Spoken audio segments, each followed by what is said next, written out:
పొద్దున్నే లేచి సూర్యుని చూడబోయా, వినాయకుడు ఏమిటో శివుడు ఏమిటో అన్నీ తెలుసు. సూర్యుడినే చూడండి, అందరు దైవాలు మనకు కనపడరమ్మా, మన అదృష్టం. సూర్య భగవానుడు ప్రత్యక్ష దైవం, కనపడుతున్నాడు, హాయిగా కనపడుతున్నాడు. 15 కోట్ల కిలోమీటర్ల దూరంలో ఉండి ఒక కిరణం మనకి ఇక్కడికి చేరాలంటే 9 నిమిషాలు పడుతుంది.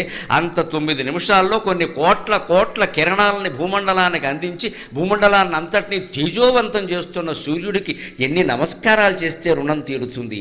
అందుకే హిందువులు కనిపెట్టిన ఒకే ఒక యోగాభ్యాసం సూర్య నమస్కారం. యువతరం అంతా అది చెయ్యాలి.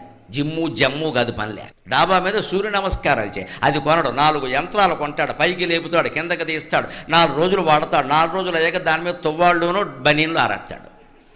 అది ఎందుకు కొన్నామంటే తువ్వాళ్ళు బనీన్లు ఆరేడారు. సూర్య నమస్కారానికి యంత్రంతో పని లేదండి. తుండుగొడ్డ ఓ చాపోటి డాబా మీద వేసుకుంటే హాయిగా చేయి, ఒళ్ళంతా బాగుంటుంది. రోజు సూర్య నమస్కారాలు చేసేవాడికి, రోజు సూర్యోదయం సూర్యాస్తమయం చూసేవాడికి డి విటమిన్ లోపం రాదండి అసలు.